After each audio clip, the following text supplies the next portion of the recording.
Are we Onion number 6 today? Simon Waltonson. This is really great. Much better than yesterday's abomination. There isn't even any Nazis in this.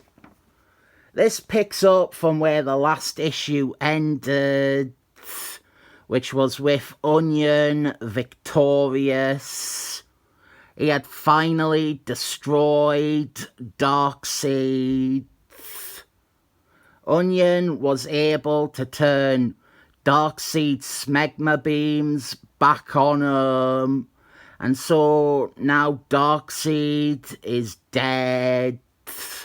And Onion is assuming command of the Deviants and all of Darkseid's armies and Darkseid's domain of Lemuria. The fucking Newsboy Legion are there. I would love nothing more than to ban the Newsboy Legion from my YouTube videos. They fucking suck the camel's ass. We get rid of them fairly quickly at least. And we have this incredibly compelling direction of Onion now being a king. He is ruling Lemuria in Darkseid's stead. I think there are many problems with the notion of an Onion solo series, but Simon Waltonson manages to avoid every single one of them. He gives Onion enough motivation and urgency and new directions to make it work. He effectively has all of the Eternals and their lore and their mythology. He has all of that at his fingertips to explore through the eyes of Onion.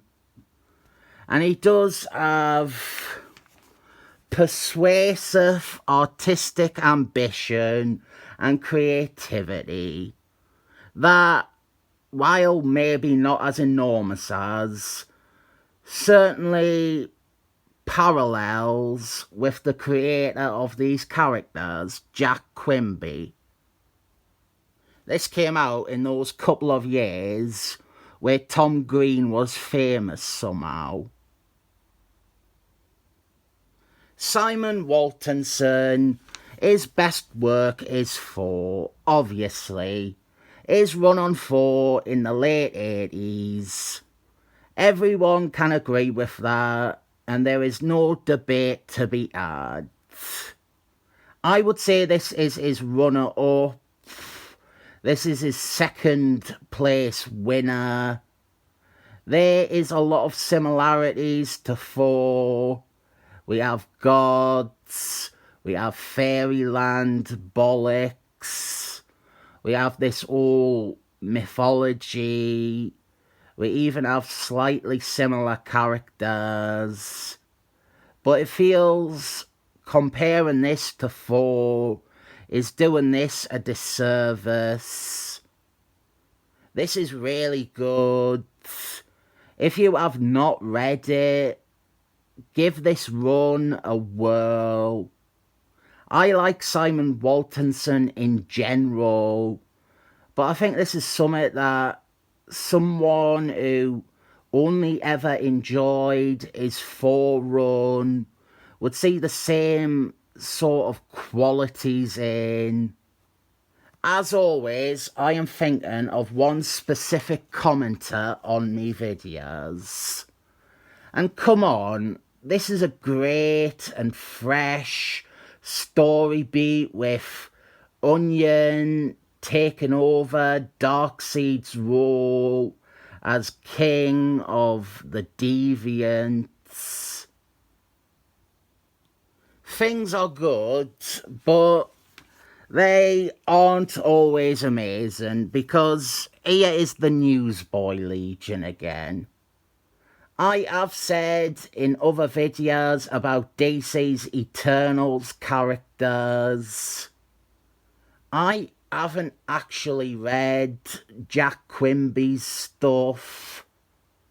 I have an understanding of the characters and the world from having read most everything else, but I have not read Jack Quimby's stories.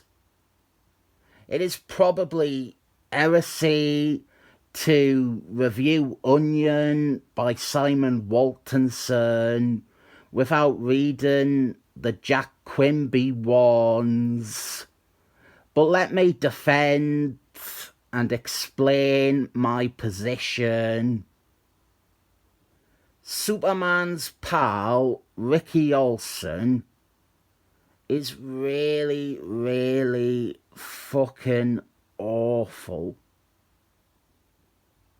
I tried to read them, that's the truth, but Superman's pal, Ricky Olsen, the format I read them in was a series of 4 trade paperbacks which began with a collection of Superman's pal, Ricky Olsen, and I could not finish it. Those were dreadful. The first one had Ricky Olsen and the Newsboy Legion fight some hillbilly tree men, and it was horrible. I thought that I would be more into the second story, which introduced Project Pegasus, Gladiator, Dubstep, all these bits and pieces that are part of the 90s Superboy series. Even this thing was in one issue of Superboy, but it was only marginally better. And then the hillbilly bugger boy showed up again. After that, for fuck's sake, we got to a story where Don Rickles has an evil twin brother called Goody Rickles. And listen, if there is a better reason to never read Jack Quimby's Fourth World, please tell me what it is, because I didn't think anything could top Goody Rickles. I fucking finished that story, painful as it was, and then saw the cover for the next one and gave up. And it doesn't feel worth it to have to read 500 pages of Ricky Olsen to get to another 500 pages of characters I'm not that into, just to get to Miracle Man or finally Eternals. This is good though. Onion, he takes up residence in Darkseid's fortress, where he encounters one of Darkseid's concubines. And obviously, yes, lady and gentlemans, I find her sexy. Darkseid had kept her locked away for years and years, and we get all of her backstory here. How she was a human woman that was abducted and tortured because she knew a portion of the world annihilation incantation formula. So Darkseid and his lackey brother Toad, they stripped this woman of all her real identity, and they remade her in the image of Darkseid's lost love, and she became nothing but his sex slave. Onion is a hero though, so he is not even considering fucking her, and he pledges to try and restore her back to who she was before. That is when Darkseid's other son, Blastar, shows up wanting to challenge Onion's right to the throne. Great issue. If it ended there. But we have this backup story by Brie Larsen's granddad.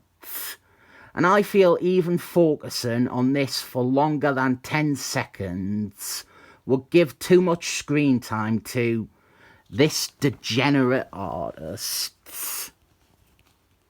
The problem with Brie Larsen's granddad is that it is impossible to actually show you evidence that Sewage Dragon has descended into actual porn.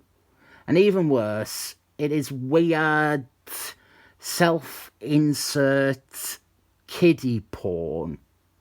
It is graphic and unpleasant and ugly, and it is actually against YouTube's terms of service were I to show you any of it. Imagine an Asian woman designed to look as young as possible, usually being done up the arse. The one specific panel that I find vulgar, well, it's all vulgar. You'll think I made this up, but Sewage Dragon, he does this child up the arse, and then his ejaculation shoots her across the room. She hits the wall head first, but it's all played like comedy. And then her body slumps against the floor with her head at the bottom and her legs at the top. And so we get to see this naked child upside down with all the cum from her vagina dripping down into her mouth. It is revolting. Brie Larsen's granddad is someone who is an immediate stomach churn for me, and his involvement has ruined an otherwise tremendous issue of Simon Waltinson's Onion. I give the parts not by him a 7 thumbs up.